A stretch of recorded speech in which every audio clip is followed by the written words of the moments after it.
Hello friend, जय हिंद। कैसे हो आप सब? आई होप आप सभी स्वस्थ होंगे, मस्त होंगे और आपकी पढ़ाई भी ज़बरदस्त चल रही होगी। आज हम आप लोगों के लिए, जैसा कि आप लोगों ने थंबनेल में देखा होगा, एसएससी सीजीएल 2017 की मैराथन क्लास लेके आए हैं। यानी आज हम फिजिक्स के उन सभी प्रश्नों की चर्चा करेंगे जो आपके 2017 में फिजिक्स के बने थे, और ख़ास तौर पे किसमें, एसएससी सीजीएल में। तो फटाफट से फुल एनर्जी के साथ बैठ जाइए। लगभग 85 से 80 क्वेश्चन के बीच में बने थे आपके, जो 2017 में पूछे गए थे, और ज़रूरी नहीं 2017 के ही लिए ही इम्पोर्टेंट थे। 2017 के बाद कई बार 18 में वही क्वेश्चन है, 19 में, 20 में, यानी क्वेश्चन ज़्यादातर फिजिक्स के रिपीट होते रहते हैं।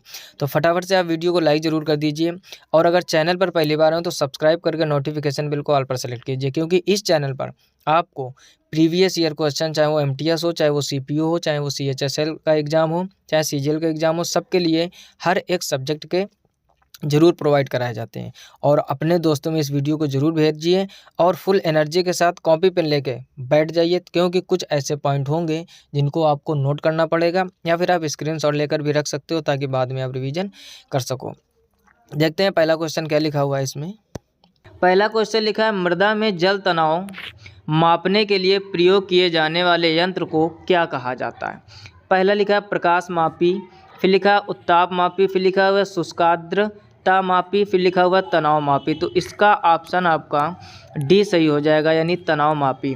यानी मृदा में जल तनाव मापने के लिए तनाव मापी नामक यंत्र का प्रयोग किया जाता है। नेक्स्ट क्वेश्चन देखिए, 2 नंबर लिखा है केल्विन, फिर खाली स्थान मापने की इकाई है। यानी केल्विन किसके मापने की इकाई? पहला लिखा है घनत्व, फिर लिखा है दाब, फिर लिखा है द्रव्यमान, फिर लिखा हुआ तापमान। तो इसका ऑप्शन डी सही हो जाएगा, यानी जो केल्विन होता है वो तापमान मापने की इकाई है। आसान आसान क्वेश्चन है जो आपके 2017 में बने थे।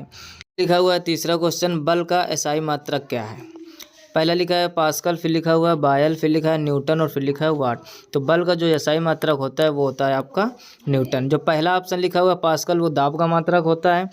जो चौथा ऑप्शन लिखा हुआ है वाट, ये शक्ति का मात्रक होता है। इनको भी आप अपने नोटबुक में ज़रूर नोट कर लीजिए। बल का एसआई मात्रक न्यूटन होता है, और बॉयल किसका मात्रक होता है, इसको आप कमेंट बॉक्स में कमेंट करके ज़रूर बताइए, ठीक, ताकि हमको भी ये जानकारी मिलती रहे कि आपकी तैयारी कैसे चले। बॉयल किसका मात्रक होता है ये ज़रूर बताओ।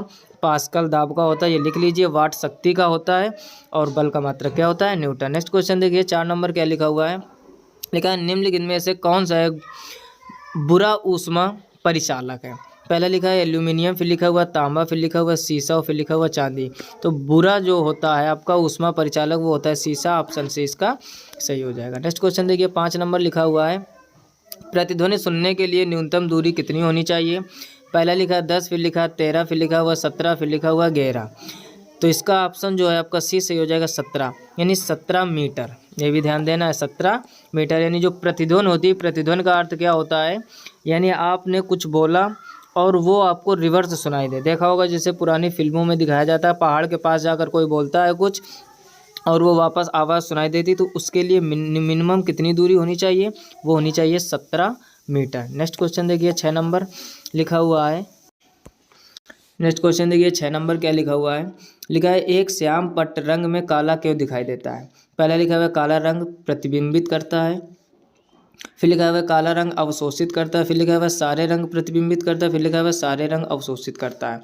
तो इसका ऑप्शन आपका डी सही हो जाएगा, वह सारे रंग अवशोषित करता है। यानी जो एक श्याम पट्ट होता है, कह रहा रंग में काला क्यों दिखाई देता है? क्योंकि वह सारे रंग अवशोषित करता है। नेक्स्ट क्वेश्चन देखिए, 7 नंबर लिखा हुआ वह मीटर जो वाहन द्वारा तय की गई दूरी को मापता है उसे क्या कहा जाता है? नहीं, कौन सा मीटर? पहला लिखा चाल मापी, फिर लिखा पथ मापी, फिर लिखा हुआ थर्मोमीटर, फिर लिखा हुआ किलोमीटर। तो इसका ऑप्शन भी सही हो जाएगा, पथ मापी। यानी वह मीटर जो वाहन द्वारा तय की गई दूरी मापता है उसको हम लोग पथ मापी बोलते हैं। नेक्स्ट क्वेश्चन देखिए, 8 नंबर लिखा हुआ दाब के सही मात्रक को क्या कहते हैं?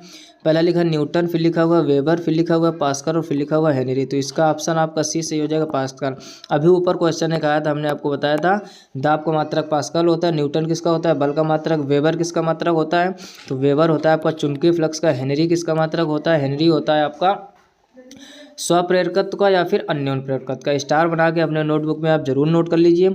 बल का मात्रक न्यूटन जो पहला ऑप्शन है, दाब का पूछा गया था तो पास्कल हो जाएगा। वेबर होता है चुंबकीय फ्लक्स का, और हेनरी होता है स्वप्रेरकत्व या अन्योन्य प्रेरकत्व का। नेक्स्ट क्वेश्चन देखिए, 9 नंबर लिखा है दर्पण जैसे चिकने पृष्ठ से होने वाले परावर्तन को फिर खाली स्थान परावर्तन कहते हैं। पहला लिखा हुआ नियमित, फिर अनियमित, फिर लिखा हुआ है विसरित और फिर लिखा हुआ है संगलित।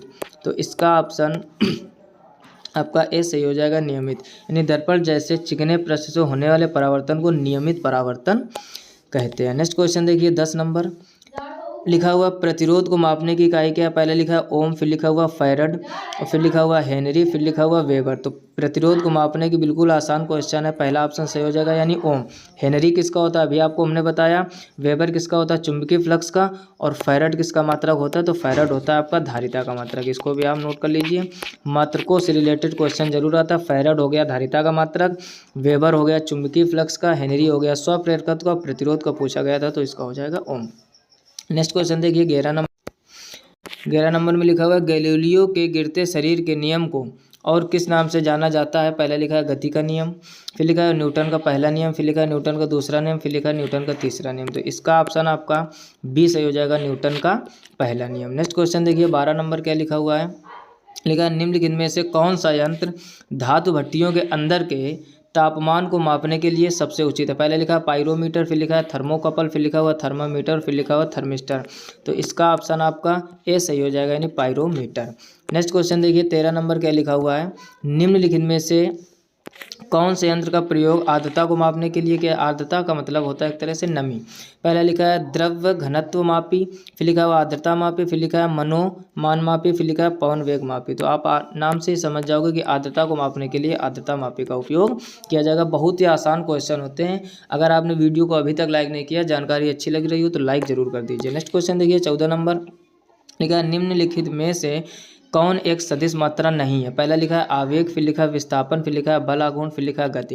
देखो अदिश और सदिश के लिए एक हमने खुद की ट्रिक बनाई हुई है। बेशक आपको यकीन नहीं होगी लेकिन आप इन 7 वर्डों को ध्यान से समझिए। कई बार इनकी चर्चा हमने की लेकिन आज फिर से समझ लीजिए। एक होता है वेग, एक होता है त्वरण, एक होता है बल, एक होता है आघूर्ण। बस आप इनको समझ लो, आपको 500 राशियाँ नहीं याद करनी पड़ेंगी, इसी से पूरा काम हो जाएगा। वेग, त्वरण, बल, आघूर्ण। एक होता है तीव्रता, एक होता है विस्थापन और लास्ट में आ जाती है आपकी प्रवणता। जो पुराने लेक्चर हमारा देख चुके होंगे स्टूडेंट, उनको ये ट्रिक पता भी होगी। वेग, त्वरण, बल, आघूर्ण, तीव्रता, विस्थापन, प्रवणता, ये जो 7 राशियाँ होती हैं ये होती हैं आपकी सदिश राशियाँ। ये कैसी राशियाँ होती हैं? सदिश राशियाँ। और ये काम करती हैं एक तरह से गंगा जल की तरह। अब गंगा जल ही हमने क्यों बोला इसको समझो। हिंदू धर्म में मान्यता क्या है, सनातन धर्म में, कि गंगा जल जिस जल में मिला दिया जाता है वो जल भी गंगा जल हो जाता है। वैसे ही हमारी राशियाँ काम करती हैं। ये राशियाँ हमारी सभी सदिश राशियाँ हैं और ये राशियाँ जिसके साथ जुड़ जाती हैं वो भी सदिश राशियाँ होती हैं। बाकी दुनिया में जो कुछ भी बच रहा है वो सब कुछ अदिश है। समझ गए बात को? राशियों के मामले में देखो कुछ अपवाद होते हैं, उनको आप अपने नोटबुक में नोट कर लीजिए, वो अभी आपको हम बता देंगे। जैसे वेग, वेग कैसी राशि है? सदिश। अब हम आपसे कहें संवेग कैसी राशि है? वो भी सदिश हो जाएगा। आवेग कैसी राशि है? वो भी सदिश हो जाएगा, क्योंकि इनके पीछे गौर से देखो वेग जुड़ा हुआ है। हमने क्या बताया, ये राशियाँ गंगाजल की तरह कार्य करती हैं। ये स्वयं तो सदिश होती ही हैं और जिसके पीछे ये जुड़ जाएंगी वो भी सदिश हो जाता है। तो वेग, संवेग, आवेग, जैसे त्वरण हो गया। अब आपसे त्वरण में हम गुरुत्वीय त्वरण कैसी राशि है? वो भी सदिश है। अभिकेंद्र त्वरण कैसी राशि है? वो भी सदिश राशि। त्वरण अगर सदिश है तो ये गंगा जल की तरह कार्य करेगा और जितनी भी राशियों के पीछे जुड़ेगा सब हो जाएगा। ऐसे हो गया बल। देखो बल में 2 अपवाद होते हैं, एक होता है प्रतिबल और एक होता है विद्युत वाहक बल। दुनिया में जितने भी बल हैं सभी सदिश राशि हैं, लेकिन प्रतिबल और विद्युत वाहक बल ये सदिश नहीं है। विद्युत वाहक बल आपका अदिश है और प्रतिबल आपका प्रदिश राशि है, जिसको हम लोग टेंसर बोलते हैं। तो आप स्टार बना के देखो, कोई अगर ट्रिक अप्लाई हो रही तो कुछ अपवाद आपको अलग से याद रखने पड़ेंगे। बाकी हर जगह यकीन मानो आपको 100-200 राशियाँ नहीं याद करनी। हम लोग गलती क्या करते हैं कि 50 राशियाँ अदिश एक जगह पर लिख दी, 50-60 एक जगह पर लिख ली, अदिश वाली अलग रट्टा मार रहे हैं, सदिश वाली अलग। ऐसे आप तैयारी सीजीएल की नहीं कर सकते हो, यकीन मानो। आपको कुछ स्मार्ट वर्क करना पड़ेगा। हार्ड वर्क तो दुनिया कर रही है। जितने भी स्टूडेंट एग्जाम देने जाते हैं, क्या लगता है आपको, पढ़ के नहीं जाते हैं? सभी कोचिंग, कोई सेल्फ स्टडी, पढ़ के सब जाते हैं, हार्ड वर्क सब करके जाते हैं। लेकिन हार्ड वर्क के साथ में जो स्मार्ट वर्क करके जाता है, सिलेक्शन उसी का होता है, यकीन मानिए आप। अब वेग, त्वरण, बल, आघूर्ण, तीव्रता, विस्थापन, प्रवणता। हमारे साथ साथ आप 2-3 बार रिपीट कीजिए। वेग, त्वरण, बल, आघूर्ण, तीव्रता, विस्थापन, प्रवणता। वेग, त्वरण, बल, आघूर्ण, तीव्रता, विस्थापन, प्रवणता, ये सभी सदिश हैं। जिसके साथ ये जुड़ जाएंगे वो भी सदिश हो जाएगा। अपवाद में आप लिख लीजिए स्टार बना के, विद्युत वाहक बल अदिश राशि है, प्रतिबल प्रदिश राशि है। ऐसे ही आघूर्ण में एक अपवाद है आपका। दुनिया में जितने भी आघूर्ण हैं सब सदिश हैं, लेकिन जड़त्व तो आघूर्ण आपका प्रदिश राशि है, जिसको टेंसर कहते हो। बस ये 3 अपवाद आप लिख लीजिए। बाकी कोई भी तीव्रता हो, वैद्युत क्षेत्र की तीव्रता, चुंबकीय क्षेत्र की तीव्रता, चुंबकन तीव्रता, चुंबकीय तीव्रता, कोई भी तीव्रता, सभी सदिश। ऐसे ही विस्थापन, ऐसे ही प्रवणता। आई होप आप ये बात अच्छे से समझ गए। अब आते हैं क्वेश्चन पर। क्वेश्चन है, निम्नलिखित में से कौन सी सदिश मात्रा नहीं। आप देखो, आवेग, वेग अगर सदिश है तो आवेग भी सदिश होगी। पूछा सदिश मात्रा नहीं। विस्थापन भी आपकी सदिश होती है, अभी 7 राशियों में हमने लिखा था। बल, आघूर्ण भी सदिश हो जाएगा। वेग, त्वरण, बल, आघूर्ण, तीव्रता, विस्थापन, प्रवणता लिखा था, तो बल, आघूर्ण एक ही में जोड़ दिया गया है। तो ये तीनों सदिश हैं और सदिश नहीं पूछा गया, अर्थात अदिश कौन है, तो ऑप्शन इसका डी सही हो जाएगा। अब आप कमेंट बॉक्स में कमेंट करके ज़रूर बताना कि ये ट्रिक अच्छी लगी या नहीं लगी। क्या और भी चीज़ों के लिए ऐसे ही ट्रिक आपको प्रोवाइड कराया जाए। अब देखो, केवल रटने से कि सदिश मात्रा नहीं है, गति में टिक लगा के आगे बढ़ने से काम नहीं बनेगा। सीजीएल की तैयारी कर रहे हो आप, यकीन मानिए इस चीज़ को। स्मार्ट वर्क जरूर करना पड़ेगा, तभी आप रिटन क्वालिफाई कर पाओगे। आई होप आप बात समझ गए हो। अब आपको प्रैक्टिस करना है, घर में कोई भी बुक उठा लीजिए, कितने भी क्वेश्चन कर लीजिए, इस नियम के बाहर अदिश सदिश में आपको प्रॉब्लम नहीं होगी। नेक्स्ट क्वेश्चन देखिए, 15 नंबर लिखा है, शुद्ध जल किस तापमान पर जम जाता है। पहले लिखा 32, फिर लिखा 0, फिर लिखा 48, फिर लिखा 37।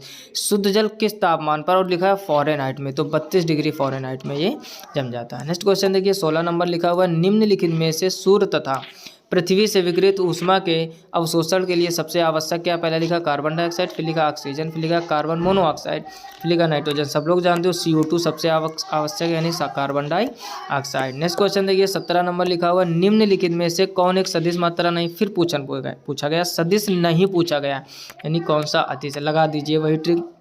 त्वरण सदिश होता है, बल सदिश होता है, आगे लिखा है संवेग भी सदिश हो जाएगा, ऑप्शन बी सही हो जाएगा। कितना आसान है, आप बस उन ट्रिकों को याद कर लीजिए। वेग, त्वरण, बल, आघूर्ण, तीव्रता, विस्थापन, प्रवणता। अब देखो यहाँ वेग मिला कि नहीं, संवेग के साथ में वेग है कि नहीं, इधर बल मिल गया, इधर त्वरण, यानी ये तीनों सदिश है, तो विद्युत धारा अदिश हो जाएगी। नेक्स्ट क्वेश्चन देखिए, 18 नंबर लिखा है, वह वाहनों को सुरक्षित मोड़ लेने के लिए आवश्यक केंद्रीय बल प्रदान करने हेतु किसी घुमावदार सड़क के बाहरी किनारे को आंतरिक किनारे से ऊपर करने की प्रक्रिया को खाली स्थान कहते हैं। पहले लिखा ढालू सड़क, फिर लिखा सड़क की कॉर्नरिंग, फिर लिखा हुआ सड़क को ऊंचा करना, फिर लिखा सड़क की टेपरिंग। तो इसका ऑप्शन आपका ए सही हो जाएगा, ढालू सड़क। अब देखो सड़क, इस पॉइंट का अर्थ समझिए। जैसे आप कभी साइकिल मोड़ते हुए ध्यान दीजिए, या मोड़ जो होता है, अब जैसे इस टाइप का मोड़ है जैसा हमने बनाया, तो जो ये ऊपरी सिरा है ये थोड़ा उठा हुआ बनेगा, ये वाला सिरा उठा हुआ बनेगा, और ये नीचे अंदर की तरफ ढाल रखी जाएगी। ठीक, तो ज़्यादातर लोग दिमाग लगाते हैं कि पानी को उतरने के लिए बरसात में बनाया गया हो, ऐसा लॉजिक नहीं होता है। यहाँ पर पूरा साइंस का प्रयोग किया जा रहा है, क्योंकि जब वाहन मुड़ता है तो मुड़ते समय बाहर वाले टायरों पर लोड ज़्यादा रहता है, इस वजह से बाहर की तरफ सड़क को ऊंचा बनाया जाता है ताकि वो पलटे ना। अगर एकदम बराबर सड़क मोड़ पर बना दी जाएगी तो 60-70 की स्पीड वाली कार मुड़ेंगी नहीं, सब पलट कर सामने इधर साइड में गिर जाएंगी। आई होप आप बात समझ गए होंगे। ऐसे ही तो जो रोड बनाई जाती है, मोड़ पर हमेशा एक तरफ अंदर की तरफ आपको ढाल मिलेगी और बाहर की तरफ ऊंचाई मिलेगी। क्यों? ताकि वो मुड़ते समय उसको आवश्यक अभिकेंद्र बल की जो आवश्यकता होती है वो उसको प्राप्त हो सके। उसको कहते क्या है, तो उसको कहते हैं ढालू सड़क। नेक्स्ट क्वेश्चन देखिए, 19 नंबर लिखा हुआ, जब प्रकाश किसी किनारे या किसी दरार से गुजरती है तो खाली स्थान की वजह से मुड़ जाती है। पहले लिखा प्रतिबिंब, फिर लिखा अपवर्तन, फिर लिखा विवर्तन, फिर लिखा पूर्णांतरिक प्रतिबिंब। तो इसका ऑप्शन आपका सी सही हो जाएगा, विवर्तन।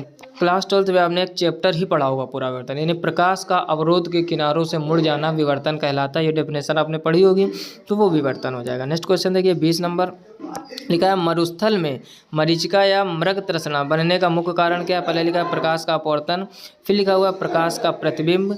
नेक्स्ट ऑप्शन देखते हैं इसके।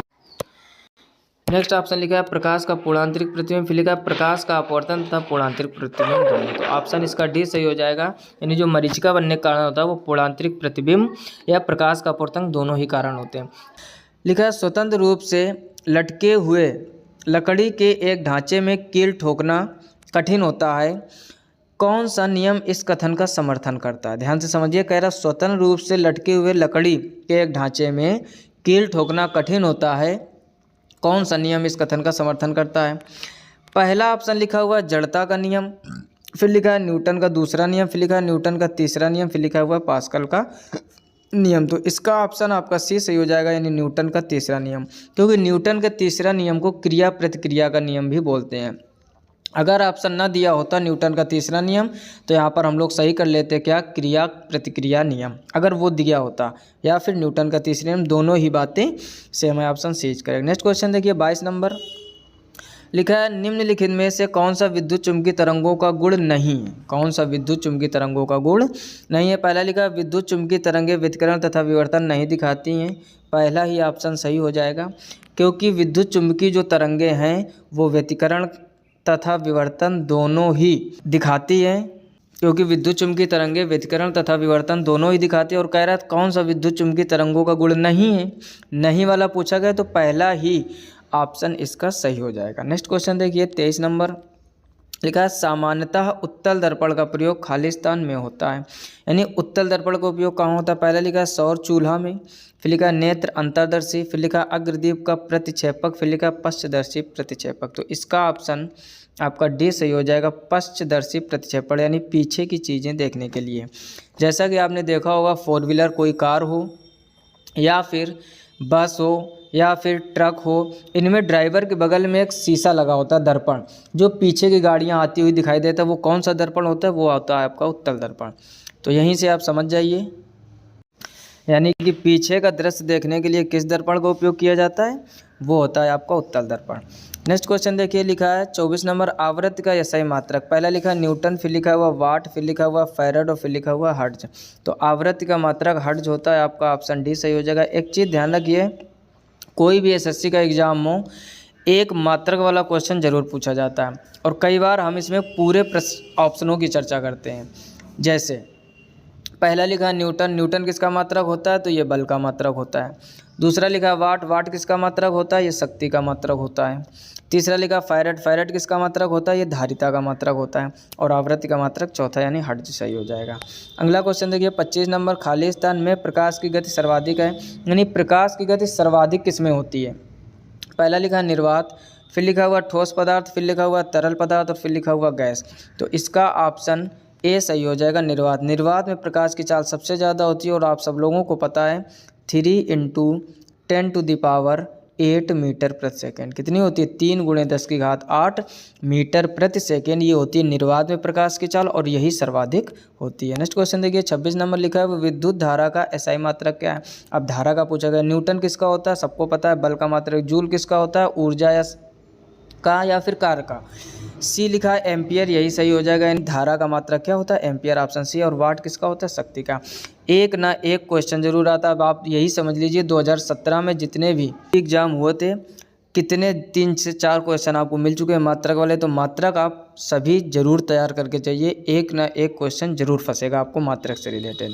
नेक्स्ट क्वेश्चन देखिए 27 नंबर लिखा हुआ यदि पश्च दृश्य देखने वाले दर्पण में वस्तुएं बड़ी तथा उल्टी दिखाई देती हैं तो किस प्रकार के दर्पण का प्रयोग किया गया है? पहला लिखा हुआ है अवतल, फिर लिखा उत्तल, फिर लिखा हुआ बेलनाकार, फिर लिखा परिदर्शी। तो इसका ऑप्शन जो है आपका ए सही हो जाएगा, यानी अवतल। आप ध्यान से समझिए, हो सकता है मन में डाउट हो जाए कि अभी हमने बताया था पश्च दृश्य यानी पीछे की वस्तुएं एक तरह से देखने के लिए उत्तल दर्पण का, लेकिन एक चीज़ समझो, लिखा है यदि पश्च दृश्य देखने वाले दर्पण में वस्तुएं बड़ी दिखाई दें और उल्टा दिखाई दें। देखो उत्तल दर्पण आपका कभी भी प्रतिबिंब बड़ा नहीं बनाता है, इस चीज़ को आप हमेशा ध्यान रखिए। उत्तल दर्पण आपका प्रतिबिंब हमेशा छोटा बनाता है, अवतल दर्पण हमेशा बड़ा। इसी वजह से अगर आपसे पूछा जाए चिकित्सक यानी डॉक्टर किस दर्पण का उपयोग करते हैं, वो अवतल दर्पण का करते हैं।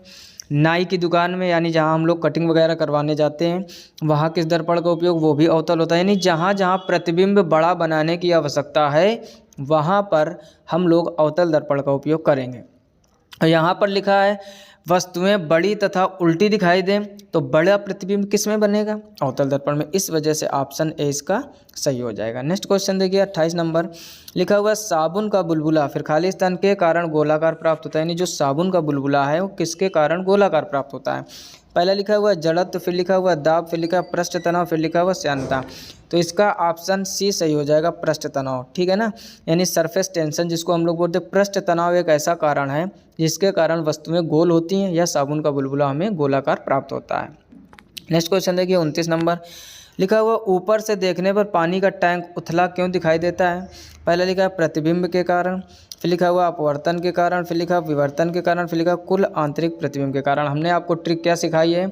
जो होता है वो दिखता नहीं, जो दिखता है वो होता नहीं। ये किसका कारण होता है? अपवर्तन का। तो ऑप्शन इसका बी सही हो जाएगा। यानी ऊपर से देखने पर पानी का टैंक उथला दिखाई देता है जबकि वो होता नहीं, यानी जो है वो दिख नहीं रहा, जो दिख रहा है वो है नहीं। तो ये किसका कारण है? अपवर्तन का। और भी कुछ ट्रिकें आप सीख लीजिए, कहीं भी चमक वर्ड मिल जाए तो 99% तो उसका आंसर होता है TIR अर्थात टोटल इंटरनल रिफ्लेक्शन, यानी पूर्ण आंतरिक परावर्तन। कहीं भी कलर की बात की जाए उसका 99% आंसर होता है प्रकीर्णन। ये कुछ लाइट चैप्टर की या लाइट यूनिट की ट्रिकें हैं जिसको आप समझ लोगे तो आपका जल्दी क्वेश्चन गलत नहीं होगा। जो होता है वो दिखता नहीं, जो दिखता है वो होता नहीं। ये किसका कारण है? अपवर्तन।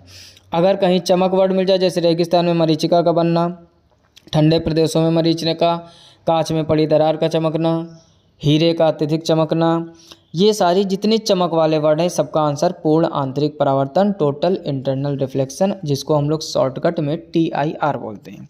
कहीं भी कलर की बात करें, आकाश का रंग नीला क्यों दिखाई देता है? नीला यानी कलर आ गया, क्या होगा? प्रकीर्णन। बादलों का रंग श्वेत क्यों दिखाई देता है? सूर्योदय एवं सूर्यास्त के समय सूर्य लाल क्यों दिखाई देता है? लाल रंग आ गया कि नहीं? यानी जहाँ भी कलर की बात करेगा वहाँ पर होता है प्रकीर्णन। ये कुछ ट्रिकें हैं जो बड़ा ही रिसर्च के बाद बनाई जाती हैं। इनको आप अगर पढ़ लोगे, इनको समझ लोगे तो आपको ज़्यादा हार्डवर्क करना नहीं पड़ेगा।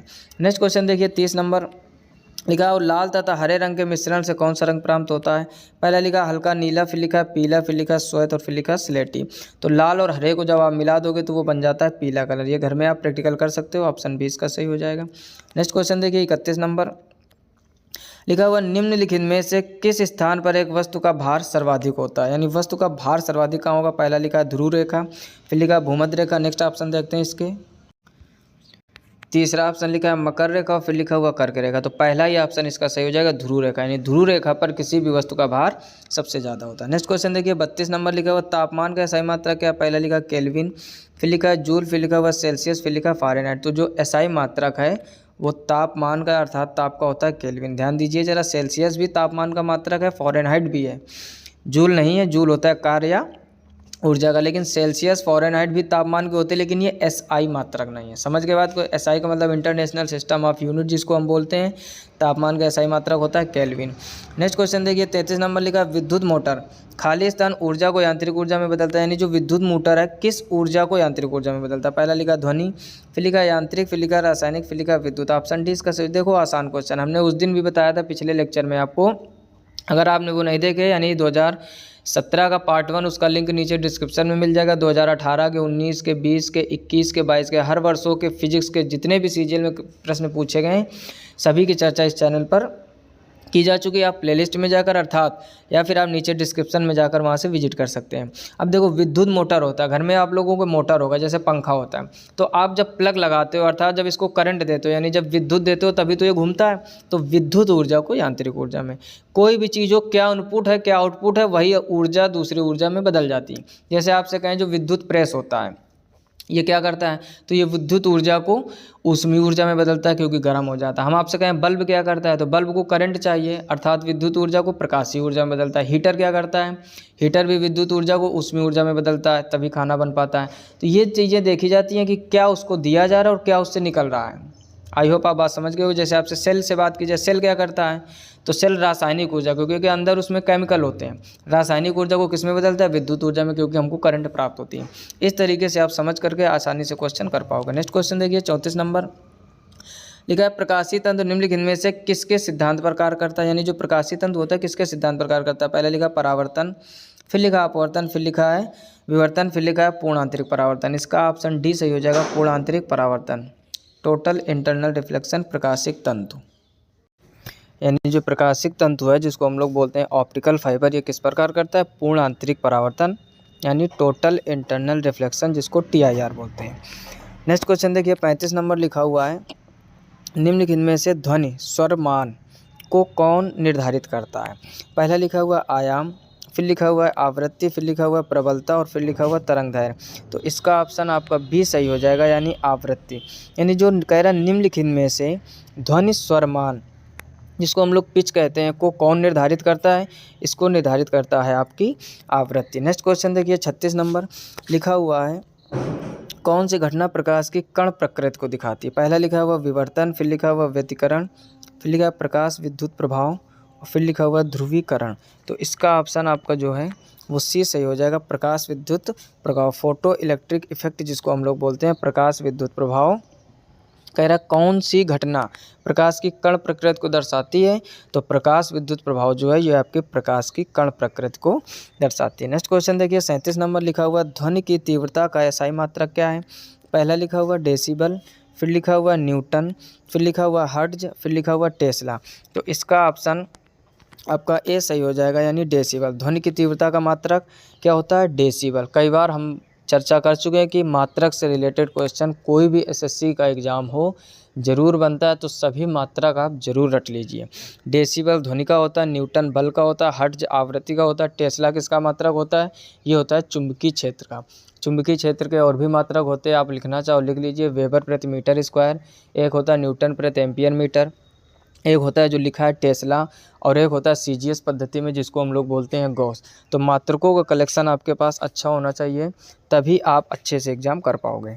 नेक्स्ट क्वेश्चन देखिए 38 नंबर लिखा हुआ, नीले तथा हरे रंग के मिश्रण से कौन सा बनता है? फिर मिश्रण वाला पूछ दिया गया। पहला लिखा सियान, फिर लिखा भूरा, फिर लिखा काला, फिर बैंगनी। तो देखो ना ही काला बनेगा, ना ही भूरा बनेगा और ना ही बैंगनी। नीले तथा हरे रंग के मिश्रण से कौन सा बनता है? वो बन जाएगा आपका सियान कलर। नेक्स्ट क्वेश्चन देखिए 39 नंबर लिखा, एक गेंद को लंब पूर्वक से ऊपर फेंके जाने पर उसकी चाल के दौरान निम्नलिखित में से कौन सी मात्रा अचर रहती है? पहला लिखा ऊर्जा, फिर लिखा विस्थापन, फिर लिखा गति, फिर लिखा हुआ त्वरण। तो बाकी सभी चीज़ें बदल जाएंगी, लेकिन ऊर्जा जो है वो अचर रहेगी। ऑप्शन ए इसका सही हो जाएगा। नेक्स्ट क्वेश्चन देखिए 40 नंबर लिखा, ऊष्मा का SI मात्रक क्या है? पहला लिखा हुआ जूल, फिर लिखा हुआ न्यूटन, फिर लिखा हुआ कैलोरी, फिर लिखा हुआ केल्विन। तो ऊष्मा का SI मात्रक क्या होता है? पहला ऑप्शन सही हो जाएगा जूल। तो अगला क्वेश्चन लिखा हुआ है, निम्नलिखित में से किस खेल में खिलाड़ियों के पास पास्कल के नियम का ज्ञान होना आवश्यक है? पहला लिखा है चढ़ाई, फिर लिखा है पैराग्लाइडिंग, फिर लिखा है राफ्टिंग, फिर लिखा हुआ स्कूबा डाइविंग। तो इसका ऑप्शन आपका डी सही हो जाएगा, यानी जो फिजिक्स में आपका पास्कल का नियम है, तो पास्कल के नियम का ज्ञान होना स्कूबा डाइविंग के सभी खिलाड़ियों को जरूर होना चाहिए, जिससे वो अच्छा प्रदर्शन कर सकें। नेक्स्ट क्वेश्चन देखिए 42 नंबर लिखा है, एक सामान्य मनुष्य के लिए सुस्पष्ट दृष्टि की न्यूनतम दूरी कितनी होती है? पहला लिखा 2.5, फिर लिखा 25, फिर लिखा है 58, फिर लिखा 60। ऑप्शन बी इसका सही हो जाएगा 25, और आगे मात्रक भी लिख लेना सेंटीमीटर। मात्रक भी पता होना चाहिए, क्योंकि आगे देखो लिखा है न्यूनतम दूरी किस में, यानी सेंटीमीटर में। यानी स्वस्थ मनुष्य के लिए स्पष्ट दृष्टि की न्यूनतम दूरी भी इसे बोलते हैं, या सुस्पष्ट दृष्टि की न्यूनतम दूरी कितनी होनी चाहिए? 25 सेंटीमीटर। नेक्स्ट क्वेश्चन देखिए 43 नंबर। 43 नंबर में लिखा है, द्रव चलित लिफ्ट किस सिद्धांत पर कार्य करती है? पहला लिखा है न्यूटन के सिद्धांत, फिर लिखा है पास्कल के सिद्धांत, फिर लिखा है आर्किमिडीज के सिद्धांत और फिर लिखा है जूल के सिद्धांत। तो इसका ऑप्शन आपका बी सही हो जाएगा, पास्कल के सिद्धांत पर। यानी द्रव चलित लिफ्ट जो है वो किसके सिद्धांत पर कार्य करती है? वो पास्कल के सिद्धांत पर। नेक्स्ट क्वेश्चन देखिए 44 नंबर। 44 नंबर में लिखा है, किस तापमान यानी डिग्री सेल्सियस में पर सेल्सियस तथा फ़ारेनहाइट स्केल पर अंकीय मान समान होते हैं? पहला लिखा है -40, फिर लिखा है 40, फिर लिखा है 273, फिर लिखा है -273। यानी -40 डिग्री वो मान है जिस पर सेल्सियस और फ़ारेनहाइट दोनों बराबर होते हैं। अब ये निकला कहाँ से, थोड़ी इसकी चर्चा करते हैं। जैसे आपके जो फार्मूला होता है वो होता है C/5 = F- 32/9। क्या होता है? C/5 = F- 32/9। इस फार्मूले से हम लोग इसका मान निकालेंगे। होते तो और भी हैं, K-273 करके होता है, एक र्यूमर होता है, एक रैंकिन। यानी जो तापमान के आपके मात्रक है वो टोटल 5 होते हैं। 1 डिग्री सेंटीग्रेड जो इस फार्मूले में आपको दिख रहा होगा, और एक होता है फ़ारेनहाइट, एक होता है र्यूमर, एक होता है रैंकिन और एक होता है केल्विन। लेकिन यहाँ पर आपसे कह रहा है सेल्सियस और फ़ारेनहाइट किस में बराबर होते हैं, तो इस फार्मूले का यूज करेंगे। अब देखो हल कैसे करेंगे, जैसे C/5 इक्वल F माइनस 32/9। अब करना क्या है, यहाँ पर जहाँ C और F है यहाँ पर आप x रख दीजिए और बस इसको सॉल्व कर लीजिए। यानी x/5 equal x minus 32/9 cross multiply कराओगे तो हो जाएगा 9x इक्वल 5x माइनस 32 का गुणा 5 में कीजिए तो 5 का डबल हो जाएगा 10, 5 × 15 और 1 16। 5x इधर लाओगे तो ये घट के हो जाएगा 4x बराबर 160, वो भी माइनस का। और 4 से जब इसको काटोगे तो x बराबर कितना आ जाएगा, -40। ठीक है, तो इस तरीके से यानी C/5 इक्वल F माइनस 32/9 सूत्र की सहायता से हम लोग इसका मान निकाल पाएंगे। इसी वजह से इसका पहला ऑप्शन सही हो जाएगा -40। आई होप आप बात समझ गए होंगे। नेक्स्ट क्वेश्चन देखिए 45 नंबर।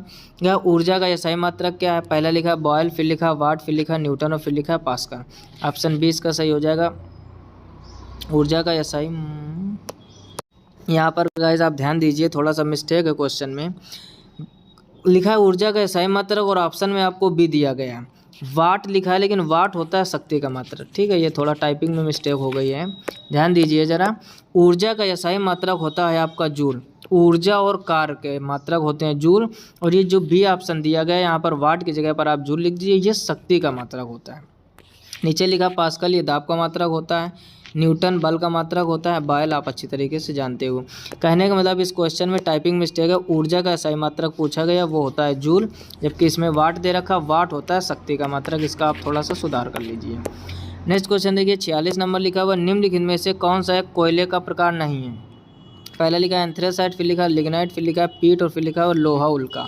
तो इसका ऑप्शन आपका D सही हो जाएगा, लोहा उल्का। यानी जो लोहा उल्का है ये कोयले का प्रकार नहीं है। नेक्स्ट क्वेश्चन देखिए 47 नंबर। 47 नंबर में लिखा है निम्नलिखित में से कौन सा युग्म गलत है। ध्यान दीजिए जरा, गलत वाला युग्म आपको बताना है। पहला लिखा है पारसेक दूरी का मात्रक है, पहला युग्म बिल्कुल सही है।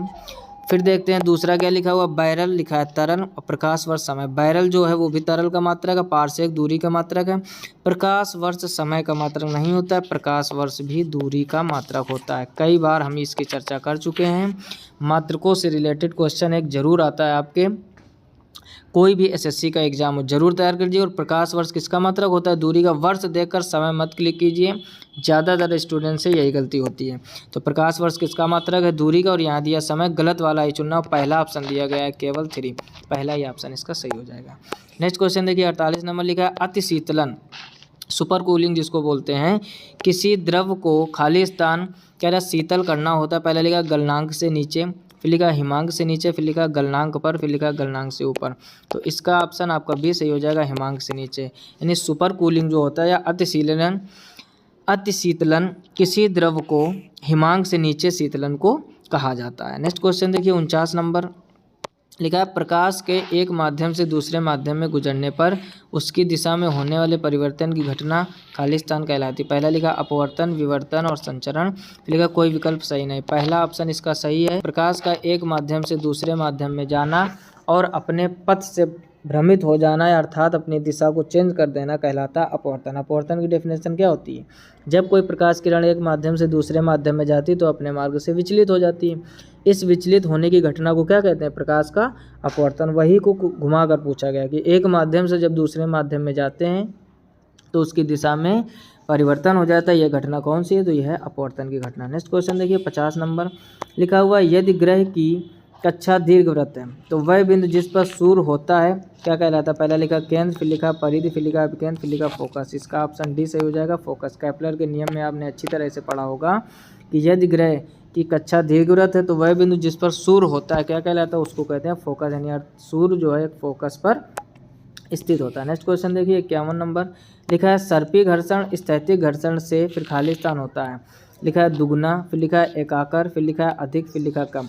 जो सर्पी घर्षण होता है वो स्थैतिक घर्षण से कम होता है। ऑप्शन D इसका सही हो जाएगा। बिल्कुल आसान सी फिजिक्स है और ये 2017 में CGL में आए थे प्रश्न। आप समझ सकते हो, अगर थोड़ी सी तैयारी अच्छी करके जाओगे तो एक भी क्वेश्चन गलत नहीं होगा। नेक्स्ट क्वेश्चन देखिए 52 नंबर लिखा है, विज्ञान में किसी वस्तु पर अभिकर्षण या अपकर्षण को खाली स्थान कहते हैं। पहला लिखा चुनना, फिर लिखा उठाना, फिर लिखा बल, फिर लिखा बंद। तो उसको हम लोग क्या कहते हैं बल, यानी विज्ञान में किसी वस्तु पर अभिकर्षण या अपकर्षण को बल कहते हैं। ऑप्शन सी इसका सही हो जाएगा। नेक्स्ट क्वेश्चन देखिए 53 नंबर लिखा है, गुणात्मक रूप में किसी वस्तु के विरामावस्था में रहने या समान वेग से गतिशील रहने की प्रवृत्ति को खाली स्थान कहते हैं।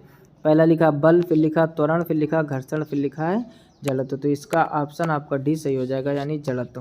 यानी गुणात्मक रूप में किसी वस्तु के विरामावस्था में रहने या समान वेग से गतिशील रहने की प्रवृत्ति को क्या कहते हैं, जड़त्व कहते हैं। नेक्स्ट क्वेश्चन देखिए 54 नंबर लिखा हुआ है, सरल लोलक एक दोलन पूरा करने में जितना समय लगाता है उसे सरल लोलक का क्या कहते हैं। पहला लिखा अधिकतम चाल, फिर लिखा है औसत चाल। नेक्स्ट ऑप्शन देखते हैं इसके। तीसरा ऑप्शन लिखा है आवर्तकाल और फिर लिखा है समयांतर। तो इसका ऑप्शन सी से हो जाएगा आवर्त, यानी सरल लोलक एक दोलन पूरा करने में जितना समय लगाता है उसको हम लोग कहते हैं आवर्तकाल। आवर्तकाल का मात्रक सेकेंड होता है, इसको भी ध्यान रखो। 55 नंबर लिखा है, यदि किसी सरल रेखा के अनुदिश गति करने वाली वस्तु की चाल स्थिर रहती है तो उस वस्तु की चाल को खाली स्थान कहा जाता है। पहला लिखा है एक समान, फिर लिखा आवर्ती, फिर लिखा वृत्ताकार, फिर लिखा हुआ असमान, यानी उसको क्या कहते हैं। तो उसका ऑप्शन ए सही हो जाएगा, एक समान। यानी यदि किसी सरल रेखा के अनुदिश गति करने वाली वस्तु की चाल स्थिर रहती है तो उस वस्तु की चाल को एक समान चाल कहा जाता है। नेक्स्ट क्वेश्चन देखिए 56 नंबर लिखा, बल की प्रबलता प्रायः इसके खाली स्थान से मापी जाती है। जो बल की प्रबलता है किससे मापी जाती है, पहला लिखा गति, फिर लिखा दिशा, फिर लिखा अन्योन्य क्रिया, फिर लिखा परिमाण। ऑप्शन डी इसका सही हो जाएगा, यानी बल की प्रबलता प्रायः इसके परिमाण से नापी जाती है, यानी वैल्यू उसकी कितनी है। नेक्स्ट क्वेश्चन देखिए 57 नंबर, यदि किसी वस्तु का द्रव्यमान 60 किलोग्राम है तो चंद्रमा पर उसका वजन क्या होगा। पहला लिखा है 60 न्यूटन, फिर लिखा है 600 न्यूटन, फिर लिखा है 100 न्यूटन और फिर लिखा हुआ 10 न्यूटन। यहाँ पर दिया गया है ऑप्शन 60 न्यूटन। एक चीज़ समझ लीजिए सब लोग ध्यान से, ये 100 न्यूटन जरूर दिया है लेकिन ये गलत है। क्यों गलत उसको समझिए। देखो जब भी वजन की बात करें इसमें दो चीज़ आप हमेशा ध्यान रखिए, एक भार को और एक द्रव्यमान को। ठीक, बहुत इंपॉर्टेंट कॉन्सेप्ट है। हो सकता है किसी लोगों को लग रहा हो कि 100 न्यूटन ही सही होगा, जैसा भी आपने पढ़ा हो ध्यान से समझिए। भार और द्रव्यमान में बहुत अंतर होता है। जो भार का फार्मूला होता है वो होता है W बराबर mg, ठीक है ना। और जो द्रव्यमान होता है उसको हम लोग कहते हैं मास, यानी m से डिनोट करते हैं। जब भी किसी व्यक्ति का भार देकर चंद्रमा पर भार पूछे तो उसमें आप 10 का डिवाइड कर दोगे। 10 यानी जिसको हम लोग गुरुत्वीय त्वरण बोलते हैं, स्मॉल जी, समझते जाना। जैसे अगर हम आपसे कहें कि एक व्यक्ति का जो भार है वो पृथ्वी पर 60 किलोग्राम है, पृथ्वी पर 60 किलोग्राम है, चंद्रमा पर कितना होगा, तो आपका आंसर आ जाएगा 10 किलोग्राम, यानी 6 का भाग दे देना। क्यों, क्योंकि चंद्रमा पर जो गुरुत्वीय त्वरण होता है जी डैश बराबर वो होता है G/6। आई होप आप बात को समझ गए होंगे। लेकिन अगर किसी वस्तु में आपको द्रव्यमान दिया जाए, क्या दिया जाए, द्रव्यमान, तो द्रव्यमान कभी भी चेंज नहीं होता है। आप समझ लीजिए यहाँ पर नो चेंज। क्या समझना है आपको, नो चेंज। कहने का मतलब किसी भी वस्तु या व्यक्ति का द्रव्यमान कभी भी नहीं बदलता है। जब भी बदलता है उसका भार बदलता है, और किस अनुसार बदलता है वो समझ। जैसे लिखा है यदि किसी वस्तु का द्रव्यमान 60 किलोग्राम, यहाँ पर क्या लिखा है, द्रव्यमान 60 किलोग्राम है। अब इसको चंद्रमा पर ले जाओ, चाहे जिस ग्रह पर ले जाओ, उसका जो द्रव्यमान रहेगा वो 60 किलोग्राम ही रहेगा। तो उसका द्रव्यमान कितना हो जाएगा, 60 किलोग्राम ही रहेगा। अब देखो एक चीज़ और समझो, ये द्रव्यमान 60 किलोग्राम रहेगा। यहाँ जो ऑप्शन दिए गए वो दिए गए न्यूटन में। n बराबर क्या लिखा है यहाँ पर, न्यूटन। अगर बल की बात करता है, ध्यान से समझिए, अगर बल की बात करता है तो हम लोग जानते हैं F बराबर क्या होता है, mg, या F बराबर ma होता है जब हम लोग त्वरण लगाते हैं। तो अगर बल की बात करें तो द्रव्यमान उसका 60 इंटू जी का मान कितना है 10, तो उस हिसाब से हो जाता 600 न्यूटन। अब देखो समझो, अगर ये ऑप्शन को आपको सही करना, हर एक चीज़ को समझो, तो यहाँ पर किसी वस्तु का जो द्रव्यमान लिखा है, द्रव्यमान ना लिख के यहाँ पर कर दीजिए आप भार। क्या कर दीजिए, भार। अब आपका आंसर आ जाएगा 100 न्यूटन। कैसे, उसको समझो। देखो किसी वस्तु का भार दिया गया है तो W बराबर कितना होता है, mg। हमने अभी का आपको क्या सिखाया कि अगर यहाँ पर भार दिया जाएगा, भार चेंज होता है।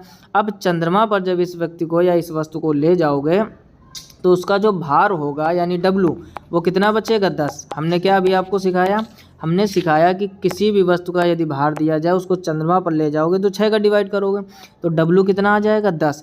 अब इससे आप जब F बराबर लगाओगे mg या F बराबर इस m को आप भार मान सकते हो तो 10 इंटू और g का मान कितना होता है 10। इस हिसाब से तो ये 100 न्यूटन आ जाएगा। अदरवाइज हमने आपको पूरा कॉन्सेप्ट समझा दिया कि किसी वस्तु का भार देकर चंद्रमा पर भार पूछे तो डिवाइड करोगे, द्रव्यमान देकर द्रव्यमान पूछे नो चेंज कभी नहीं बदलता है। लेकिन अगर आपको इसका ऑप्शन सही करना है, ध्यान से समझिए कि ये 100 न्यूटन किस आधार पर दिया गया है, तो यहाँ पर द्रव्यमान की जगह पर होना चाहिए भार। क्या होना चाहिए? भार। यानी किसी वस्तु का भार 60 किलोग्राम है, चंद्रमा पर उस पर वजन क्या होगा और पूछा गया न्यूटन में, तब तो आपका 100 न्यूटन आएगा। किस तरीके से हमने बता दिया, 60 में 6 का डिवाइड कीजिए 10 आ जाएगा और 10 इंटू 10 यानी 100। अब 10 इंटू 10 क्योंकि F बराबर क्या होता है mg। अब द्रव्यमान भी यानी आपका भार भी 10 आ गया और g गुरुत्वीय त्वरण भी 10 होता है तो 10 इंटू 10 कितना आ जाएगा 100 न्यूटन। इस तरीके से तो आप सही कर सकते हो। अदरवाइज इसका आंसर ये गलत है अगर केवल द्रव्यमान की बात की जाए। न्यूटन में पूछा गया है, भार पूछा गया, तो इस तरीके से आप 100 न्यूटन कर लीजिए तब ऑप्शन सी सही हो जाएगा। आई होप आप पूरा कॉन्सेप्ट समझ गए होंगे। अगर कॉन्सेप्ट समझ में आ गया हो, वीडियो को अभी तक लाइक नहीं किया तो लाइक ज़रूर कर दीजिए, क्योंकि आपकी लाइक आपकी शेयरिंग ही हमको मोटिवेट करती ताकि हम आपके लिए अच्छे से अच्छा कंटेंट बना सकें। नेक्स्ट क्वेश्चन देखिए 58 नंबर लिखा है, वाहनों के पार्श्व दर्पणों में किस प्रकार के दर्पण का उपयोग किया जाता है? पहला लिखा उत्तल, फिर लिखा अवतल, फिर लिखा समतल, फिर उल्टा। पहला ऑप्शन सही हो जाएगा। इसके पिछले लेक्चर में भी हमने डिटेल में चर्चा की थी कि उत्तल दर्पण कार या बस या ट्रक के ड्राइवर की सीट के बगल में जो दर्पण लगा होता है जिससे पीछे आने वाली गाड़ियाँ हम लोग देखते हैं, वो कौन सा दर्पण होता है? वो होता है उत्तल दर्पण। वही पूछा गया पार्श्व दर्पणों के में किस प्रकार के दर्पण का उपयोग करते हैं? उत्तल दर्पण का। नेक्स्ट क्वेश्चन देखिए 59 नंबर लिखा, औसत वेग के सूत्र v+u/2 में u क्या होता है? तो पहला लिखा अंतिम वेग, फिर लिखा प्रारंभिक वेग, फिर लिखा प्रारंभिक वेग, फिर लिखा अंतिम विस्थापन। तो ऑप्शन इसका सी सही हो जाएगा। u को कहते हैं प्रारंभिक वेग और v को कहते हैं अंतिम वेग। अगर v के बारे में पूछता तो अंतिम वेग, u के बारे में पूछा है तो प्रारंभिक वेग।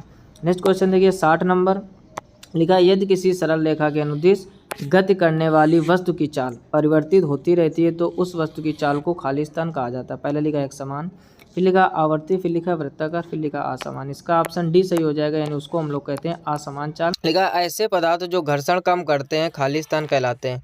यानी घर्षण को जो कम कर देते हैं उनको क्या कहते हैं? पहला लिखा अनियमितताएं, फिर लिखा हुआ स्नेहक, फिर लिखा हुआ असंजक और फिर लिखा हुआ चिपचिपा। तो इसका ऑप्शन आपका बी सही हो जाएगा, स्नेहक। यानी जो पदार्थ घर्षण कम करते हैं उनको स्नेहक कहते हैं या वो स्नेहक कहलाते हैं। नेक्स्ट क्वेश्चन देखिए 62 नंबर लिखा हुआ, यदि किसी वस्तु पर लगाए गए बल की दिशा वस्तु की गति की विपरीत दिशा में होती है तो वस्तु की गति, फिर ब्लैंक दिया हुआ। पहला लिखा है बढ़ती है, फिर लिखा है रुक जाती है, फिर लिखा हुआ कम होती है, फिर लिखा हुआ कोई प्रभाव नहीं। लिखा है यदि किसी वस्तु पर लगाए गए बल की दिशा वस्तु की गति की विपरीत दिशा में होती है तो वस्तु की गति पैर, इसका ऑप्शन तीसरा सही हो जाएगा, यानी कम हो जाती है। अब देखो इसका एग्जाम्पल ध्यान से समझो। जो लोग बचपन में जब स्कूल जाते थे, हम लोग एक चीज़ गौर कीजिए, जब छुट्टी होती थी या सुबह जाने के समय हम लोग साइकिल चलाते थे। साइकिल चलाते समय अगर हवा उल्टी चलती थी तो आप सोच के बताइए गति की बढ़ जाती थी साइकिल की या कम हो जाती थी? आप सोच के बताइए। यानी अगर आप पूर्व से पश्चिम की ओर जा रहे हो और हवा पश्चिम से पूर्व की ओर चल रही है तो इसका मतलब ये विपरीत हो गया, और विपरीत में गति हमेशा स्लो, यानी बहुत ज़्यादा ताकत लगाना पड़ता था तब साइकिल हमारी आगे बढ़ती थी। तो यहीं से आप समझ सकते हो कि जो वस्तु की गति है वो कैसी हो जाती है? कम हो जाती है। नेक्स्ट क्वेश्चन देखिए, नेक्स्ट क्वेश्चन 63 नंबर लिखा हुआ है, लिखा है त्वरण का यसाई मात्रक फिर खाली स्थान है। पहला लिखा है मीटर प्रति वर्ग सेकेंड, फिर लिखा है मीटर प्रति सेकेंड, फिर लिखा है सेकेंड प्रति मीटर, फिर लिखा है सेकेंड प्रति वर्ग मीटर। तो त्वरण का जो मात्रक होता है वो होता है मीटर प्रति सेकेंड स्क्वायर। अब मीटर को तो मीटर ही लिखा, सेकेंड स्क्वायर को इसमें वर्ग सेकेंड लिख दिया गया, तो उससे कोई दिक्कत नहीं। ऑप्शन इसका आपका पहला सही हो जाएगा, यानी त्वरण का यसाई मात्रक क्या होता है? मीटर प्रति वर्ग सेकेंड। नेक्स्ट क्वेश्चन देखिए 64 नंबर लिखा है संपर्क बल को फिर खाली स्थान बल भी कहा जाता है। संपर्क बल को और किस नाम से जाना जाता है? पहला लिखा हुआ घर्षण, फिर लिखा है चुंबकीय बल, फिर लिखा हुआ स्थिर वैद्युत बल, फिर लिखा हुआ पेशीय बल। जो संपर्क बल होता है इसको हम लोग पेशीय बल के नाम से भी जानते हैं, तो इसका ऑप्शन डी सही हो जाएगा। नेक्स्ट क्वेश्चन देखिए 65 नंबर लिखा हुआ दो सतहों के बीच लगने वाला घर्षण बल बढ़ता है यदि, यानी दो सतहों के बीच जो घर्षण बल होता है वो कब बढ़ता है? पहला लिखा हुआ दो पृष्ठों के बीच स्नेह की परत लगाई जाए, बिल्कुल नहीं, पहला गलत हो जाएगा। फिर लिखा है दोनों पृष्ठों को बलपूर्वक दबाया जाए, बिल्कुल सही, ऑप्शन बी ही इसका सही हो जाएगा। यानी जब दोनों पृष्ठों को बलपूर्वक दबाया जाएगा तो दो सतहों के बीच जो लगने वाला घर्षण बल है वो बढ़ जाएगा। नेक्स्ट क्वेश्चन देखिए 66 नंबर। 66 नंबर में लिखा है समतल दर्पण द्वारा बनने वाले जिस प्रतिबिंब को पर्दे पर प्राप्त नहीं किया जा सकता उसे क्या कहते हैं? पहला लिखा आभासी प्रतिबिंब, फिर लिखा वास्तविक प्रतिबिंब, फिर लिखा उल्टा प्रतिबिंब, फिर लिखा सीधा प्रतिबिंब। तो इसका ऑप्शन आपका ए सही हो जाएगा, आभासी प्रतिबिंब। ठीक है, दर्पण में ये सब चीज़ें ढंग से पढ़ाई गई थी इसके पहले वाले लेक्चर में। यानी कहने का मतलब जो आभासी प्रतिबिंब होते हैं उनको पर्दे पर कभी भी नहीं प्राप्त किया जा सकता, वास्तविक प्रतिबिंब को पर्दे पर प्राप्त किया जा सकता है। इस वजह से पूछा गया था आपसे कि कौन सा प्रतिबिंब जो पर्दे पर प्राप्त नहीं किया जा सकता, तो पहला ऑप्शन सही हो जाएगा, यानी आभासी प्रतिबिंब। नेक्स्ट क्वेश्चन देखिए 67 नंबर लिखा चुंबक द्वारा लगाया गया बल, फिर खाली स्थान लिखा का एक उदाहरण है। पहला लिखा असंपर्क बल, फिर लिखा पेशीय बल, फिर लिखा संपर्क बल, फिर लिखा स्थिर वैद्युत बल। तो इसका ऑप्शन आपका ए सही हो जाएगा, असंपर्क बल। यानी जो चुंबक द्वारा लगाया गया बल वो कैसा होता है? असंपर्क। आप ये समझो जब चुंबक में कोई लोहे की चीज़ चिपकती है या चुंबक के बगल में आप पास में लोहे का छर्रा या कोई भी छोटी लोहे की वस्तु रख दो तो चुंबक उसको बिना टच किए अपनी ओर खींच लेता है, यानी वो संपर्क में नहीं रहता है तभी चिपका लेता है, अपनी ओर खींच लेता है। अर्थात चुंबक द्वारा जो बल लगाया जाता है वो होता है असंपर्क बल। आई होप आप इस एग्जाम्पल से आप समझ गए होंगे।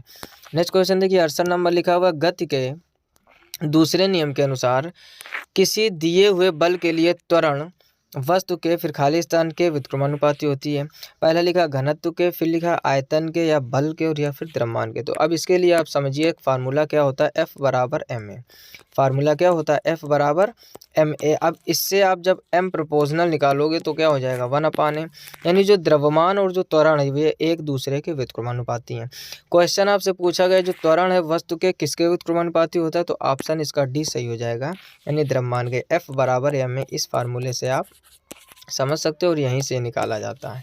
नेक्स्ट क्वेश्चन देखिए 69 नंबर लिखा है कमरों को गर्म रखने या खाना पकाने में उपयोग होने वाले विद्युत तापक में तारों की जो कुंडली होती है उसे खाली स्थान कहते हैं। पहला लिखा है परिपथ, फिर लिखा है अवयव, फिर लिखा है तंतु और फिर लिखा हुआ सेल। तो इसका ऑप्शन आपका बी सही हो जाएगा, यानी अवयव।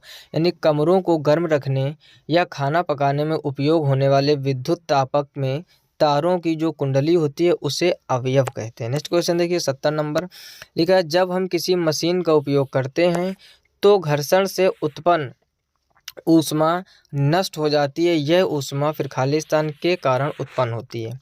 पहला लिखा हुआ जलना, फिर लिखा हुआ घर्षण, फिर लिखा हुआ दहन और फिर लिखा हुआ उपस्नेहन।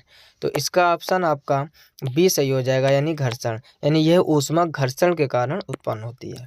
नेक्स्ट क्वेश्चन देखिए 71 नंबर लिखा आपतित किरण आपतन बिंदु पर फिर खाली स्थान और परावर्तित किरण सभी एक तल में होते हैं। तो ध्यान से समझो, आपने पढ़ा होगा रूल, जैसे ये मान लो कोई दर्पण है, ठीक है ना, ये समतल दर्पण मान लिया, इस पर जो प्रकाश किरण पड़ती है बीचों बीच में अभिलंब होता है, ये होता है आपतित किरण और ये होती है परावर्तित किरण और बीच में अभिलंब। यानी ये वो बिंदु होता है जिसको हम लोग कहते हैं आपतन बिंदु, जो हमने यहाँ पर ग्रीन से दिखाया। अब ध्यान से समझो, आने वाली किरण को बोलते हैं आपतित किरण, टकरा कर जाने वाली किरण को बोलते हैं परावर्तित किरण, और जो बीचों बीच में लाइन दिख रही है वो होता है अभिलंब। यानी आपतित किरण और परावर्तित किरण और अभिलंब तीनों एक ही तल में होते हैं। अब यहाँ पर लिखा आपतित किरण आपतन बिंदु पर किसकी कमी, अभिलंब की, तो ऑप्शन सी इसका सही हो जाएगा। यानी आपतित किरण आपतन बिंदु पर अभिलंब और परावर्तित किरण सभी एक ही तल में होते हैं। यह है परावर्तन, जो आपने क्लास 12th में या 10th में पढ़ा होगा। नेक्स्ट क्वेश्चन देखिए 72 नंबर लिखा है किसी वस्तु की एक समान सरल रेखीय गति के दौरान समय के साथ खाली स्थान नियत रहता है। पहला लिखा समय, फिर लिखा वेग, फिर लिखा त्वरण और फिर लिखा दूरी। तो ऑप्शन इसका बी सही हो जाएगा, यानी किसी वस्तु की एक समान सरल रेखीय गति के दौरान समय के साथ वेग नियत रहता है। क्या रहता है, वेग। नेक्स्ट क्वेश्चन देखिए 73 नंबर लिखा हुआ है रेटिना पर बने प्रतिबिंब का प्रभाव लगभग खालिस्तान सेकंड तक बना रहता है, यानी कितने सेकंड तक बना रहता है। पहला लिखा 1/10वां, फिर लिखा 1/8वां, फिर लिखा 1/16वां, फिर लिखा 1/5वां। तो इसका ऑप्शन आपका सी सही हो जाएगा, 1/16वां। यानी रेटिना पर बने प्रतिबिंब का प्रभाव लगभग 1/16वां सेकंड तक बना रहता है। नेक्स्ट क्वेश्चन देखिए, 74 नंबर लिखा है, अवतल दर्पण द्वारा पर्दे पर बनने वाले प्रतिबिंब को क्या कहा जाता है। ध्यान से समझो, अवतल दर्पण द्वारा पर्दे पर बनने वाले प्रतिबिंब को क्या कहा जाता है। आभासी प्रतिबिंब, फिर लिखा वास्तविक प्रतिबिंब, फिर लिखा उल्टा, फिर सीधा। अभी ऊपर क्वेश्चन की चर्चा की कि वास्तविक प्रतिबिंब को पर्दे पर प्राप्त किया जा सकता है, आभासी को नहीं प्राप्त किया जा सकता। उसी का दूसरे वर्जन का क्वेश्चन पूछा है जो अभी ऊपर था। यानी कह रहा है अवतल दर्पण द्वारा पर्दे पर बनने वाले प्रतिबिंब को क्या कहा जाता है, तो उसको कहा जाता है वास्तविक प्रतिबिंब। ऑप्शन बी सही हो जाएगा। नेक्स्ट क्वेश्चन देखिए, 75 नंबर लिखा, नियत चाल से गति करने वाली वस्तु का दूरी समय ग्राफ एक होता है। पहला लिखा है बिंदु, फिर लिखा है वृत्त, फिर लिखा है सरल रेखा, फिर लिखा है वक्र। तो इसका ऑप्शन आपका सी सही हो जाएगा। यानी नियत चाल से गति करने वाली वस्तु का दूरी समय ग्राफ एक सरल रेखा होता है। क्या होता है, एक सरल रेखा। नेक्स्ट क्वेश्चन देखिए, लिखा अगर कोई वस्तु वृत्तीय पथ पर एक समान फिर खाली स्थान से चलती है तो उसकी गति को एक समान वृत्तीय गति कहते हैं। तो इसका ऑप्शन पहला ही सही हो जाएगा, चाल। यानी अगर कोई वस्तु वृत्तीय पथ पर एक समान चाल से चलती है, यहाँ पर आप क्या भर लीजिए, चाल। यानी एक समान चाल से चलती है तो उसकी गति को एक समान वृत्तीय गति कहा जाता है। नेक्स्ट क्वेश्चन देखिए, 77 नंबर।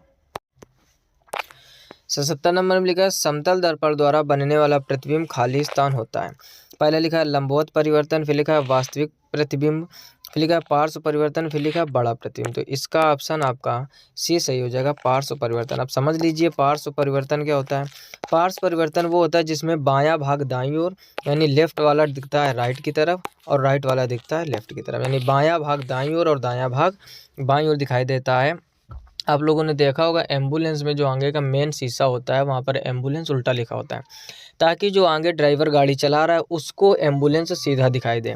क्योंकि समतल दर्पण में क्या होता है, कोई भी दर्पण हो एक तरह से, समतल दर्पण में पार्श्व उत्क्रमण होता है। जैसे अगर आप हाथ में कुछ लिखकर शीशे के सामने करोगे तो उसमें वो उल्टा दिखाई देगा। आई होप आप हमारी बात समझ गए होगे, घर में प्रैक्टिकल भी कर सकते हो। यानी समतल दर्पण जो होता है वो प्रतिबिंब को हमेशा उल्टा बनाता है। उल्टा का मतलब लेफ्ट वाला राइट की ओर और राइट वाला लेफ्ट की ओर, इसी को कहते हैं पार्श्व परिवर्तन। तो पूछा गया समतल दर्पण द्वारा बनने वाला प्रतिबिंब होता है तो कैसा होता है, पार्श्व परिवर्तन होता है। नेक्स्ट क्वेश्चन देखिए, 78 नंबर लिखा उत्तल और अवतल दर्पण किसके उदाहरण है। पहला लिखा समतल दर्पण, फिर लिखा गोलीय दर्पण, फिर लिखा उल्टा दर्पण, फिर लिखा सीधा दर्पण। तो गोलीय दर्पण के उदाहरण है, ऑप्शन 20 का सही हो जाएगा। हमने पहले जब साइंस पढ़ाई थी आपको, जो हमने बोर्ड पे आपको साइंस पढ़ाई है, वहाँ पर आपने देखा होगा परावर्तन, अपवर्तन, दर्पण, ये सारी चर्चा की गई। अगर आपने वो वीडियो नहीं देखे हैं तो चैनल की प्लेलिस्ट में जाकर वहाँ से जरूर विजिट कीजिए। फिलहाल मैं यहाँ भी समझ लेते। देखो सबसे पहले तो दर्पण समझो। दर्पण क्या होता है, जब किसी समतल कांच या गोलीय कांच, कैसी भी कांच हो, यानी कांच का एक टुकड़ा हो जिसके एक तरफ पारे अथवा चांदी की कलई तथा उसके ऊपर लोहे के लाल ऑक्साइड का पेंट कर दिया जाता है, तो दूसरी तरफ का पृष्ठ परावर्तक पृष्ठ बन जाता है, जिसे हम लोग दर्पण कहते हैं। फिर आता है दर्पण के प्रकार। तो बहुत सारे लोग गलती करते हैं, दर्पण के कोई 3 प्रकार बताता है, कोई 4, कोई 5। दर्पण के मात्र 2 प्रकार होते हैं, एक समतल दर्पण और एक गोलीय दर्पण। अब जैसे ही हमने 2 प्रकार बोला होगा, बहुत से स्टूडेंट के मन में ये आ गया होगा 2 दर्पण, एक उत्तल दर्पण एक अवतल दर्पण। सबसे बड़ी गलती आज के ज़माने में स्टूडेंटों से यही होती है। यानी दर्पण कितने प्रकार के, तुरंत उनके मन में आता है 2 प्रकार, उत्तल और अवतल। लेंस में ये नियम लगता है, ध्यान दीजिए जरा आप। दर्पण होते तो 2 प्रकार के, लेकिन एक समतल दर्पण एक गोलीय दर्पण। अब मन में विचार आ रहा होगा फिर उत्तल और अवतल कहाँ गए, तो आप ध्यान से समझिए। उत्तल और अवतल दर्पण ये गोलीय दर्पण के प्रकार होते हैं। यहाँ पर उत्तल मान लीजिए और यहाँ पर अवतल। यानी दर्पण के प्रकार पूछे तो 2 समतल दर्पण और गोलीय दर्पण, गोलीय दर्पण के फिर 2 उत्तल दर्पण और अवतल दर्पण। ऐसे आप समझ लीजिए कि दर्पण के 2 लड़के, एक समतल और एक गोलीय, फिर गोलीय दर्पण के 2 लड़के उत्तल और अवतल। इस तरीके से आप ध्यान रखिए, ये दर्पण की फैमिली है। अगर बहुत से लोग गलत क्या करते हैं, दर्पण के 4 प्रकार बता देंगे, एक समतल, एक गोलीय, एक उत्तल और एक अवतल। बहुत से लोग 3 बताते हैं कि दर्पण 3 प्रकार के होते हैं, समतल दर्पण, उत्तल दर्पण, अवतल दर्पण। तो थोड़ा कहते हैं ना, आ little knowledge is a dangerous thing. या तो आप बिल्कुल ना उसके बारे में जानकारी हो तो सही है, या तो फिर जानकारी ढंग से होनी चाहिए। अगर आपको थोड़ा बहुत नॉलेज है तो वो हमेशा एग्जाम में आपका रुकावट बनेगा और आपका रिटन क्वालिफाई करने में हमेशा परेशानी होगी, ये समझ लीजिए आप। आई होप आप पूरी बात समझ गए होंगे। यहाँ पर आपसे पूछा गया था कि उत्तल दर्पण और अवतल दर्पण किसके उदाहरण है, तो ऑप्शन बी इसका सही हो जाएगा, गोलीय दर्पण के। नेक्स्ट क्वेश्चन देखिए, 79 नंबर लिखा है, तरलों द्वारा लगाए गए घर्षण बल को खाली स्थान कहते हैं। पहला लिखा है कर्षण, फिर लिखा है उत्प्लावकता, फिर लिखा है उत्प्रेक्षेप, फिर लिखा है संवहन। तो इसका ऑप्शन ए सही हो जाएगा, कर्षण, यानी तरलों द्वारा लगाए गए घर्षण बल को कर्षण कहते हैं। नेक्स्ट क्वेश्चन देखिए, 80 नंबर लिखा, यदि किसी वस्तु पर लगाया गया बल वस्तु की गति की दिशा में हो तो वस्तु की गति खाली स्थान दिया है, बढ़ती है, फिर रुक जाती है, कम होती है, कोई प्रभाव नहीं। अभी इसी का अपोजिट एक क्वेश्चन उधर पूछा गया था, तो इसमें क्या हो जाएगा, यानी जिस दिशा में आप जा रहे हो उसी दिशा में हवा चल रही तो साइकिल की गति बढ़ जाएगी, अर्थात गति बढ़ती है। अगर हवा उल्टी दिशा में हो जाए तो गति कम हो जाती, जो कि अभी क्वेश्चन पूछा गया था। नेक्स्ट क्वेश्चन देखिए, 81 नंबर लिखा है, घर्षण संपर्क में आने वाले 2 पृष्ठों की खाली स्थान के कारण होता है। पहला लिखा अनियमितताओं, फिर लिखा है चिकनाई, फिर लिखा हुआ घनत्व, फिर लिखा हुआ अंतराल। तो इसका ऑप्शन आपका ए सही हो जाएगा, अनियमितताओं, यानी घर्षण संपर्क में आने वाले 2 पृष्ठों की अनियमितताओं के कारण होता है। नेक्स्ट क्वेश्चन देखिए, 82 नंबर लिखा हुआ, स्वतंत्र रूप से गिर रही एक वस्तु की गति खाली स्थान गति का उदाहरण है। यानी जो स्वतंत्र रूप से वस्तु गिरती है वो वस्तु की किस गति का उदाहरण है। पहले लिखा एक समान त्वरित, फिर लिखा असमान त्वरित, फिर लिखा स्थिर वेग, फिर लिखा स्थिर चाल।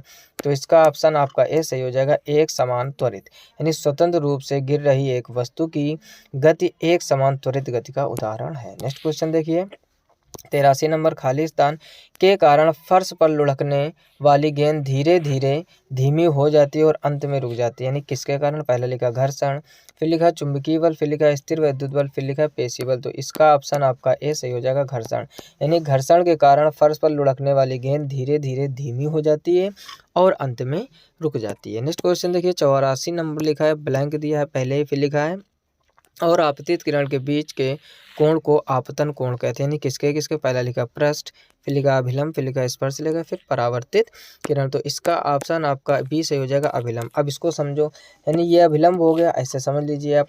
कह रहा किसके और आपतित किरण भी, देखो आपतित किरण ये होती है जो आती है सीधी लाइन को कहते हैं अभिलंब, और आपतन कोण आप भली बात जानते हो, 10th या 12th में पढ़ के आओगे, यहाँ पर बनता है। तो ये आपतित किरण हो गई, ये अभिलंब हो गया, इसी के बीच में तो बनता है आपका आपतन कोण, यहाँ से टकरा कर ये परावर्तित किरण हो जाती है। यानी आपतित किरण और अभिलंब के बीच जो कोण बनता है उसी को क्या कहते हैं, आपतन कोण। तो अभिलंब इसका ऑप्शन सही हो जाएगा।